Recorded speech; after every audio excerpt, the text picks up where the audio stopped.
നമസ്കാരം. ക്യൂ മലയാള UK ന്യൂസിലേക്ക് സ്വാഗതം. UK-യിൽ അനധികൃത തൊഴിലാളികളെ നിയമിച്ചാൽ കനത്ത പിഴ. ഗിഗ് ഇക്കണോമി മേഖലയിൽ പരിശോധന കർശനമാക്കുന്നു. UK-യിൽ ഡെലിവറി റൈഡർമാർ ഉൾപ്പെടെയുള്ള ഗിഗ് ഇക്കണോമി മേഖലകളിൽ അനധികൃതമായി തൊഴിലാളികളെ നിയമിക്കുന്ന തൊഴിലുടമകൾക്കെതിരെ കടുത്ത നടപടിയുമായി സർക്കാർ. ഒക്ടോബർ 1 മുതൽ നിലവിൽ വരുന്ന പുതിയ നിയമപ്രകാരം രേഖകളില്ലാത്ത തൊഴിൽ രഹിതരെ ജോലിക്ക് വെച്ചാൽ ഒരു തൊഴിലാളിക്ക് 60,000 പൗണ്ട് വരെ പിഴയോ അല്ലെങ്കിൽ 5 വർഷം വരെ തടവ് ശിക്ഷയോ ലഭിച്ചേക്കാം. തൊഴിലുടമകൾ തങ്ങളുടെ ജീവനക്കാർക്ക് UK-യിൽ ജോലി ചെയ്യാൻ നിയമപരമായ അനുമതിയുണ്ടോ എന്ന് ഉറപ്പുവരുത്തുന്നത് ഇനി നിർബന്ധമാണ്. ഓൺലൈൻ ഫുഡ് ഡെലിവറി അക്കൗണ്ടുകൾ ദുരുപയോഗം ചെയ്യുന്നതും കൈമാറ്റം ചെയ്യുന്നതും തടയാനാണ് ഹോം ഓഫീസ് പ്രധാനമായും ലക്ഷ്യമിടുന്നത്. ഇതിനായി റാൻഡം ഫേഷ്യൽ റെക്കഗ്നിഷൻ പരിശോധനകളും ശക്തമാക്കും. തൊഴിൽ വിപണിയിലെ ചൂഷണം അവസാനിപ്പിക്കാനും നിയമവിധേയമായി ജോലി ചെയ്യുന്നവരുടെ അവകാശങ്ങൾ സംരക്ഷിക്കാനുമാണ് ഈ കർശന നിയമങ്ങൾ നടപ്പിലാക്കുന്നത്. തൊഴിൽ യോഗ്യത പരിശോധിക്കുന്നതിൽ വീഴ്ച വരുത്തുന്ന ഏജൻസികളും പ്ലാറ്റ്ഫോമുകളും വലിയ നിയമ നടപടികൾ നേരിടേണ്ടി വരും. സ്പോൺസർഷിപ്പ് ലൈസൻസ് റദ്ദാക്കപ്പെട്ട അന്താരാഷ്ട്ര കെയർ വർക്കർമാർക്ക് ആശ്വാസവുമായി UK സർക്കാർ. UK-യിൽ ഹെൽത്ത് ആൻഡ് കെയർ വർക്കർ വിസയിൽ ജോലി ചെയ്യുകയും തൊഴിലുടമയുടെ സ്പോൺസർഷിപ്പ് ലൈസൻസ് റദ്ദാക്കപ്പെടുകയും ചെയ്ത വിദേശ ജീവനക്കാർക്ക് ആശ്വാസ പദ്ധതി പ്രഖ്യാപിച്ചു. ഇത്തരത്തിൽ ജോലി നഷ്ടപ്പെടുന്നവർക്ക് സഹായം ലഭിക്കുന്നതിനായി റീജിയണൽ പങ്കാളിത്ത സംവിധാനങ്ങൾ സജ്ജമാക്കിയിട്ടുണ്ട്. ലൈസൻസ് നഷ്ടപ്പെടുന്ന ഘട്ടത്തിൽ വിസ സ്റ്റാറ്റസ്, തൊഴിൽ അവകാശങ്ങൾ എന്നിവ മനസ്സിലാക്കാനും കെയർ മേഖലയിൽ പുതിയ സ്പോൺസറെ കണ്ടെത്തുന്നതിനും സഹായം ലഭിക്കും. കൂടാതെ ശമ്പളം ലഭിക്കാത്ത സാഹചര്യങ്ങളിൽ സാമ്പത്തിക സഹായവും മാനസികാരോഗ്യ പിന്തുണയും ഈ റീജിയണൽ നെറ്റ്വർക്ക് വഴി ഉറപ്പാക്കും. പ്രതിസന്ധിയിലായ കെയർ വർക്കർമാർ തങ്ങൾ താമസിക്കുന്ന പ്രദേശത്തെ റീജിയണൽ പാർട്ട്ണർഷിപ്പുമായി ഉടൻ ബന്ധപ്പെടേണ്ടതാണ്. പൂർണ്ണമായിട്ടുള്ള പേര്, താമസ സ്ഥലത്തെ വിലാസം, phone number, email ID, sponsor ചെയ്തിരുന്ന കമ്പനിയുടെ വിവരങ്ങൾ എന്നിവ സഹിതമാണ് ഇമെയിൽ അയക്കേണ്ടത്. അനാവശ്യ ആശങ്ക ഒഴിവാക്കി നിയമപരമായ പിന്തുണ ഉറപ്പാക്കാൻ ഈ സൗകര്യം സഹായിക്കും. UK-യിലെ കെയർ വർക്കർമാർക്ക് ആശ്വാസമായേക്കാം. പുതിയ കടുത്ത ILR നിയമങ്ങളിൽ ഇളവിന് സാധ്യത. UK-യിൽ വിദേശ തൊഴിലാളികൾക്ക് അനിശ്ചിതകാല താമസാനുമതി ലഭിക്കുന്നതിനുള്ള കാലാവധി 5 വർഷത്തിൽ നിന്ന് 10 വർഷമായി ഉയർത്താനുള്ള ഹോം ഓഫീസിന്റെ നീക്കത്തിൽ ഇളവ് നൽകാൻ സാധ്യത. നിലവിൽ UK-യിലെ കെയർ ഹോമുകളിലും അനുബന്ധ മേഖലകളിലും ജോലി ചെയ്യുന്ന വിദേശ കെയർ വർക്കർമാരെ ഇതിൽ നിന്ന് ഒഴിവാക്കാൻ സർക്കാർ ആലോചിക്കുന്നു. സോഷ്യൽ കെയർ മേഖല നേരിടുന്ന രൂക്ഷമായ ജീവനക്കാരുടെ ക്ഷാമം കണക്കിലെടുത്താണ് പ്രധാനമന്ത്രി ആൻഡി ബർണം ഇത്തരമൊരു നിർദ്ദേശം പരിഗണിക്കുന്നത്. നിലവിലുള്ള കെയർ വർക്കർമാർക്ക് പഴയ 5 വർഷത്തെ നിയമം തുടരുകയും പുതിയതായി എത്തുന്നവർക്ക് മാത്രം കടുത്ത നിയമങ്ങൾ ബാധകമാക്കുകയും ചെയ്യുന്ന രീതിയാണ് പരിഗണനയിലുള്ളത്. കഴിഞ്ഞ 5 വർഷത്തിനിടെ 2 ലക്ഷത്തോളം ഹെൽത്ത് ആൻഡ് കെയർ വിസകളാണ് UK അനുവദിച്ചത്. എന്നാൽ ഈ ഇളവുകളെക്കുറിച്ച് ഔദ്യോഗിക പ്രഖ്യാപനങ്ങളൊന്നും ഇതുവരെ വന്നിട്ടില്ല.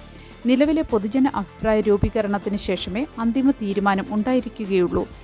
നാഷണൽ കെയർ സർവീസ് രൂപീകരണം വേഗത്തിലാക്കുമെന്നും ബാർണസ് ലൂയിസ് കേസിയുടെ റിപ്പോർട്ട് വേഗത്തിൽ പുറത്തുവിടുമെന്നും സർക്കാർ വ്യക്തമാക്കിയിട്ടുണ്ട്. ശുദ്ധജല വിതരണം തടസ്സപ്പെട്ടു. ഗാറ്റ്വിക് വിമാനത്താവളത്തിലെ ടോയ്ലറ്റുകളും റെസ്റ്റോറന്റുകളും അടച്ചിടേണ്ടി വന്നു. ലണ്ടനിലെ രണ്ടാമത്തെ ഏറ്റവും വലിയ വിമാനത്താവളമായ ഗാറ്റ്വിക്കിൽ ഞായറാഴ്ച കടുത്ത ശുദ്ധജലക്ഷാമം അനുഭവപ്പെട്ടു. സമീപത്തെ വാട്ടർ ട്രീറ്റ്മെന്റ് പ്ലാന്റിലുണ്ടായ സാങ്കേതിക തകരാറിനെ തുടർന്ന് മണിക്കൂറുകളോളം ജലവിതരണം തടസ്സപ്പെടുകയായിരുന്നു. ഇതോടെ ഇരു ടെർമിനലുകളിലെയും റെസ്റ്റോറന്റുകളും കഫേകളും ടോയ്ലറ്റുകളും അടച്ചിടേണ്ടി വന്നു. വേനൽ അവധിക്കാലത്തെ തിരക്കേറിയ യാത്ര ആരംഭിച്ച സമയത്തുണ്ടായ ഈ പ്രതിസന്ധി ആയിരക്കണക്കിന് യാത്രക്കാരെ ദുരിതത്തിലാക്കി. കൈകൾ കഴുകാൻ പോലും വെള്ളമില്ലാത്തതിനെ തുടർന്ന് വിമാനത്താവളത്തിലെ പ്രമുഖ ബാറുകളും റെസ്റ്റോറന്റുകളും പ്രവർത്തിച്ചില്ല. ദുരിതത്തിലായ യാത്രക്കാർക്ക് ജീവനക്കാർ സൗജന്യമായി ബോട്ടിൽ വാട്ടർ വിതരണം ചെയ്തു. എന്നാൽ ഞായറാഴ്ച രാത്രി 10 മണിയോടെ ബഹുഭൂരിപക്ഷം ഭാഗങ്ങളിലും ജലവിതരണം പുനഃസ്ഥാപിച്ചതായി വിമാനത്താവള അധികൃതർ അറിയിച്ചു. തിങ്കളാഴ്ച രാവിലെ മുതൽ സർവീസുകൾ സാധാരണ നിലയിലാകുമെന്നും റെസ്റ്റോറന്റുകൾ തുറന്നു പ്രവർത്തിക്കുമെന്നും മാനേജ്മെന്റ് വ്യക്തമാക്കി. തടസ്സങ്ങൾക്കിടയിലും വിമാന സർവീസുകൾ സമയബന്ധിതമായി പുറപ്പെട്ടതായി കമ്പനി കൂട്ടിച്ചേർത്തു. നീരവ് മോദിയെ വിട്ടുനൽകാത്തതിൽ പ്രതിഷേധം. അനധികൃത കുടിയേറ്റക്കാരെ തിരിച്ചെടുക്കാൻ ഇന്ത്യ വിസമ്മതിച്ചതായി പ്രീതി പട്ടേൽ. കോടികളുടെ സാമ്പത്തിക തട്ടിപ്പ് നടത്തി UK-യിലേക്ക് കടന്ന നീരവ് മോദിയെ വിട്ടുനൽകാൻ ബ്രിട്ടൻ വൈകുന്നതിൽ പ്രതിഷേധിച്ച് അനധികൃതമായി രാജ്യത്ത് തങ്ങുന്ന ഇന്ത്യൻ പൗരന്മാരെ തിരിച്ചെടുക്കാൻ ഇന്ത്യ വിസമ്മതിച്ചതായി മുൻ UK ഹോം സെക്രട്ടറി പ്രീതി പട്ടേൽ. തട്ടിപ്പ് കേസിൽ പ്രതിയായ നീരവ് മോദി വർഷങ്ങളായി ലണ്ടനിൽ തുടരുന്നത് ഇന്ത്യയെ കടുത്ത അമർഷത്തിലാക്കിയെന്ന് പ്രീതി പട്ടേൽ വെളിപ്പെടുത്തിയത്. 1.3 ബില്യൺ പൗണ്ടിന്റെ ബാങ്ക് തട്ടിപ്പ് നടത്തി 2019 ലണ്ടനിൽ അറസ്റ്റിലായ നീരവ് മോദി നാടുകടത്തൽ നടപടികൾ ഒഴിവാക്കാൻ നിയമ പോരാട്ടം നടത്തുകയാണ്. പ്രീതി പട്ടേൽ ഹോം സെക്രട്ടറി ആയിരുന്നപ്പോൾ നീരവ് മോദിയെ വിട്ടു നൽകാൻ ഉത്തരവിട്ടിരുന്നെങ്കിലും നിയമപരമായ തടസ്സങ്ങൾ കാരണം അത് നടപ്പിലായില്ല. ഇതിലുള്ള പ്രതിഷേധ സൂചകമായി വിസ കാലാവധി കഴിഞ്ഞ ഇന്ത്യക്കാരുടെ വിവരങ്ങൾ പരിശോധിച്ച് നൽകുന്നതിലും ചാർട്ടർ വിമാനങ്ങൾ സ്വീകരിക്കുന്നതിലും ഇന്ത്യ കടുത്ത നിലപാടുകൾ സ്വീകരിച്ചു. ഉന്നതതല കേസുകളിൽ ഇന്ത്യ ബ്രിട്ടനുമേൽ സമ്മർദ്ദം ചെലുത്തുകയായിരുന്നുവെന്ന് വ്യക്തമാണെന്ന് പ്രീതി പട്ടേൽ പറഞ്ഞു. ഈ സാഹചര്യം ബ്രിട്ടീഷ് നികുതിദായകരോടുള്ള അവഹേളനമാണെന്നും അവർ കൂട്ടിച്ചേർത്തു. കാർഡിഫ് ആശുപത്രിയിൽ വൻ ഭരണപരിഷ്കാര തകരാറുകൾ, സ്വതന്ത്ര അന്വേഷണ റിപ്പോർട്ട് പുറത്ത്. വെയിൽസിലെ പ്രമുഖ ആശുപത്രി ശൃംഖലയായ കാർഡിഫ് ആൻഡ് വെയിൽ യൂണിവേഴ്സിറ്റി ഹെൽത്ത് ബോർഡിൽ ഗുരുതരമായ ഭരണ നേതൃത്വ വീഴ്ചകൾ കണ്ടെത്തി. യൂണിവേഴ്സിറ്റി ഹോസ്പിറ്റൽ ഓഫ് വെയിൽസിൽ നടന്ന സ്വതന്ത്ര അന്വേഷണത്തിലാണ് ഉദ്യോഗസ്ഥരുടെ ഭാഗത്തുനിന്നുണ്ടായ കടുത്ത വീഴ്ചകൾ പുറത്തുവന്നത്. വിദഗ്ധ ഡോക്ടർമാരും സീനിയർ ജീവനക്കാരും നൽകിയ വിവരങ്ങളുടെ അടിസ്ഥാനത്തിലാണ് professor M Wilkinson Bryce, doctor Pamela Johnston എന്നിവരുടെ നേതൃത്വത്തിൽ റിപ്പോർട്ട് തയ്യാറാക്കിയത്. നയപരമായ തീരുമാനങ്ങൾ വളരെ ചെറിയൊരു സംഘം നേതാക്കളിൽ മാത്രം ഒതുങ്ങി നിൽക്കുന്നതും ജീവനക്കാരെ മാനസികമായി പീഡിപ്പിക്കുന്ന അന്തരീക്ഷവും ആശുപത്രിയുടെ പ്രവർത്തനത്തെ സാരമായി ബാധിച്ചു. സർജറിക്കിടെ രോഗികളുടെ തൊണ്ടയിൽ തുണി മറന്നുവെക്കുക, ബോധരഹിതനായ രോഗി ഓപ്പറേഷൻ ടേബിളിൽ നിന്ന് വീഴുക തുടങ്ങിയ ഗുരുതര വീഴ്ചകൾ ഇവിടെ സംഭവിച്ചിട്ടുണ്ട്. ആശുപത്രി ഭരണസമിതിയിൽ ഉടനടി മാറ്റങ്ങൾ വരുത്തണമെന്നും ജീവനക്കാരുടെയും രോഗികളുടെയും സുരക്ഷ ഉറപ്പാക്കാൻ തടസ്സങ്ങൾ പരിഹരിക്കണമെന്നും അന്വേഷണ സംഘം നിർദ്ദേശിച്ചു. റിപ്പോർട്ടിലെ വിവരങ്ങൾ പൂർണ്ണമായും പുറത്തുവിടണമെന്ന് കൺസർവേറ്റീവ് പാർട്ടിയും ആവശ്യപ്പെട്ടിട്ടുണ്ട്. സൂപ്പർ മാർക്കറ്റിൽ നിന്ന് മരുന്നും ഭക്ഷണവും മോഷ്ടിച്ചു. 5 മക്കളുടെ അമ്മയ്ക്ക് കോടതി പിഴ ചുമത്തി. ബർമിംഗ്ഹാമിലെ ഐസ്ലാൻഡ് സൂപ്പർമാർക്കറ്റിൽ നിന്ന് മരുന്നുകളും ഭക്ഷണ സാധനങ്ങളും മോഷ്ടിച്ച കേസിൽ 5 മക്കളുടെ അമ്മയായ ഡാനിയേല കോസ്റ്റയ്ക്ക് കോടതി പിഴ ചുമത്തി. സാമ്പത്തിക ബുദ്ധിമുട്ടുകൾ കാരണമാണ് താൻ മോഷ്ടിക്കാൻ നിർബന്ധിതയായതെന്ന് യുവതി കോടതിയിൽ സമ്മതിച്ചു. കഴിഞ്ഞ ജൂൺ 29-നാണ് സംഭവം നടന്നത്.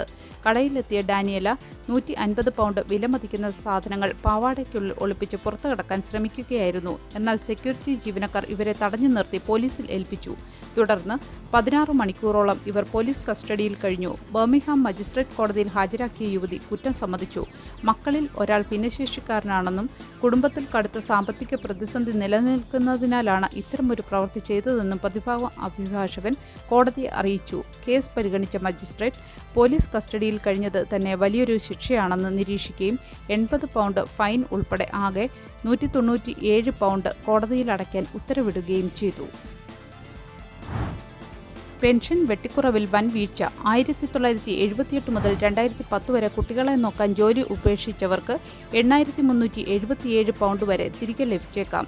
1978-നും 2010-നും ഇടയിൽ കുട്ടികളെയോ മറ്റു രോഗികളെയോ പരിചരിക്കുന്നതിനായി ജോലിയിൽ നിന്ന് ഇടവേള എടുക്കുകയോ ജോലി സമയം കുറയ്ക്കുകയോ ചെയ്ത സ്ത്രീകൾക്ക് സ്റ്റേറ്റ് പെൻഷൻ ഇനത്തിൽ ആയിരക്കണക്കിന് പൗണ്ട് കുടിശ്ശികയായി ലഭിക്കാൻ സാധ്യത. HMRCയുടെ ചരിത്രപരമായ വീഴ്ചകൾ കാരണം ആയിരക്കണക്കിന് ആളുകൾ നാഷണൽ ഇൻഷുറൻസ് റെക്കോർഡുകളിൽ ഹോം റെസ്പോൺസിബിലിറ്റീസ് പ്രൊട്ടക്ഷൻ കൃത്യമായി രേഖപ്പെടുത്തിയിരുന്നില്ല. ഇതുമൂലം അർഹതപ്പെട്ട പൂർണ്ണ പെൻഷൻ തുക ലഭിക്കാതെ പോയവർക്കാണ് ഇപ്പോൾ തുക തിരികെ ലഭിക്കുന്നത്. ശരാശരി 8,377 പൗണ്ട് വരെ ആളുകൾക്ക് ലഭിക്കുമെന്നാണ് കണക്കുകൾ വ്യക്തമാക്കുന്നത്. എന്നാൽ ബാധിക്കപ്പെട്ട എല്ലാവരെയും നേരിട്ട് കണ്ടെത്താൻ സാധിക്കാത്തതിനാൽ അർഹതപ്പെട്ടവർ സ്വയം അപേക്ഷ സമർപ്പിക്കണമെന്ന് പെൻഷൻ വിദഗ്ധർ നിർദ്ദേശിക്കുന്നു. നാളിതുവരെയായി പെൻഷൻ തുക ലഭിക്കാത്ത ചില വ്യക്തികൾ പരാതികൾ തീർപ്പാക്കുന്നതിന് മുൻപേ മരണപ്പെട്ടതായി റിപ്പോർട്ടുകളുണ്ട്. ആകെ 2,10,000-ഓളം പേരെ ഈ പ്രശ്നം ബാധിച്ചിട്ടുണ്ടെന്നാണ് സർക്കാരിന്റെ നിഗമനം. ഓഗസ്റ്റ് 27 മുതൽ വീടുകളിൽ പ്ലഗ് ഇൻ ബാൽക്കണി സോളാർ പാനലുകൾ വരുന്നു. വൈദ്യുതി ബില്ലിൽ വലിയ ഇളവ്. UK-യിലുടനീളമുള്ള വീടുകളിലും ഫ്ളാറ്റുകളിലും ബാൽക്കണിയിൽ ഘടിപ്പിക്കാവുന്ന പ്ലഗ് ഇൻ സോളാർ പാനലുകൾ ഉപയോഗിക്കാൻ ഓഗസ്റ്റ് 27 മുതൽ അനുമതി ലഭിക്കും. പുതിയ പ്രധാനമന്ത്രി ആൻഡി ബർണാമിന്റെ ഭരണത്തിനു കീഴിൽ നടപ്പിലാക്കുന്ന നിയമ ഭേദഗതിയിലൂടെയാണ് ഈ സൗകര്യം ജനങ്ങൾക്ക് ലഭ്യമാകുന്നത്. യൂറോപ്പിൽ വ്യാപകമായി ഉപയോഗിക്കുന്ന ഇത്തരം സോളാർ സംവിധാനങ്ങൾ പ്രമുഖ റീറ്റെയിൽ സ്ഥാപനങ്ങളായ കറീസ്, B&Q, അസ്ദ, ആമസോൺ എന്നിവ വഴി വിപണിയിലെത്തും. ഏകദേശം 400 പൗണ്ടിൽ ആരംഭിക്കുന്ന ഈ പാനലുകൾ സ്ഥാപിക്കുന്നതിലൂടെ വർഷത്തിൽ 110 പൗണ്ട് വരെ വൈദ്യുതി ബില്ലിൽ ലാഭിക്കാൻ സാധിക്കുമെന്നാണ് കണക്കാക്കുന്നത്. വാടകയ്ക്ക് താമസിക്കുന്നവർക്കും ഫ്ളാറ്റ് ഉടമകൾക്കും ഒരുപോലെ പ്രയോജനപ്പെടുത്തുന്നതാണ് ഈ പുതിയ സംവിധാനം. പരമ്പരാഗത സോളാർ പാനലുകളെ അപേക്ഷിച്ച് എളുപ്പത്തിൽ ഘടിപ്പിക്കാൻ സാധിക്കുമെന്നതാണ് ഇതിന്റെ പ്രധാന മേന്മ. എന്നാൽ തണുപ്പുകാലം അടുക്കുന്നതിനാൽ സൂര്യപ്രകാശം കുറയുമെന്നും വാടക വീടുകളിൽ താമസിക്കുന്നവർ കെട്ടിട ഉടമകളുടെ അനുമതി വാങ്ങേണ്ടതുണ്ടെന്നും വിദഗ്ധർ ഓർമ്മിപ്പിക്കുന്നു. ഗ്ലാസ്ഗോയിൽ കുടിയേറ്റ വിരുദ്ധ സമരം അക്രമാസക്തമായി. പ്രവാസികൾ ജാഗ്രത പാലിക്കണമെന്ന് മുന്നറിയിപ്പ്. സ്കോട്ട്ലൻഡിലെ ഗ്ലാസ്ഗോ സിറ്റി സെന്ററിൽ ശനിയാഴ്ച നടന്ന കുടിയേറ്റ വിരുദ്ധ പ്രകടനം അക്രമാസക്തമായതിനെ തുടർന്ന് പ്രവാസി മലയാളികൾക്ക് ജാഗ്രതാ നിർദ്ദേശം. യുണൈറ്റഡ് ക്ലയൻറ്റ്സ് എന്ന സംഘടനയുടെ ആഹ്വാനപ്രകാരം ഗ്ലാസ്ഗോ ഗ്രീനിൽ ഒത്തുചേർന്ന പ്രതിഷേധക്കാരാണ് അക്രമത്തിലേക്ക് തിരിഞ്ഞത്. ഇതേസമയം മെക്ലിൻ ആർച്ചിൽ നിന്ന് സ്റ്റാൻഡപ്പ് ടു റേസിസം എന്ന സംഘടനയുടെ നേതൃത്വത്തിൽ കുടിയേറ്റ അനുകൂല പ്രകടനവും നടന്നു. ഇരുവിഭാഗങ്ങളെയും ഏറ്റുമുട്ടലിൽ നിന്ന് ഒഴിവാക്കാൻ പോലീസ് ശക്തമായ സുരക്ഷാ വലയം തീർത്തുവെങ്കിലും മുഖംമൂടി ധരിച്ച ചിലർ എതിരാളികൾക്ക് നേരെ കല്ലെറിയുകയായിരുന്നു. കുടിയേറ്റക്കാരെ അനുകൂലിക്കുന്നവർ നാസി വിരുദ്ധ മുദ്രാവാക്യങ്ങൾ ഉയർത്തിയാണ് പ്രകടനം നടത്തിയത്. സംഘർഷ സാധ്യത നിലനിൽക്കുന്ന സാഹചര്യത്തിൽ സിറ്റി സെന്ററിലും പരിസര പ്രദേശങ്ങളിൽ എത്തുന്ന മലയാളികളും മറ്റു കുടിയേറ്റക്കാരും അതീവ ജാഗ്രത പാലിക്കണമെന്നും അനാവശ്യ യാത്രകൾ ഒഴിവാക്കണമെന്നും പ്രദേശവാസികൾ നിർദ്ദേശിച്ചു. നല്ലൊരു ദിവസം ആശംസിച്ചുകൊണ്ട് ഈ വാർത്താ ബുള്ളറ്റിൻ ഇവിടെ പൂർണ്ണമാകുന്നു. എല്ലാ ദിവസവും ക്യൂ മലയാള UK ന്യൂസിൽ നിന്നുള്ള വാർത്താ അപ്ഡേറ്റുകൾക്കായി കാത്തിരിക്കുക. നോട്ടിഫിക്കേഷനുകൾ ലഭിക്കുന്നതിന് ബെല്ലൈക്കൺ എനേബിൾ ചെയ്യണമെന്നും ഫേസ്ബുക്ക്, ഇൻസ്റ്റാഗ്രാം, യൂട്യൂബ് എന്നിവയിലൂടെ ക്യൂ മലയാള UK ന്യൂസ് ഫോളോ ചെയ്യണമെന്നും അഭ്യർത്ഥിക്കുന്നു.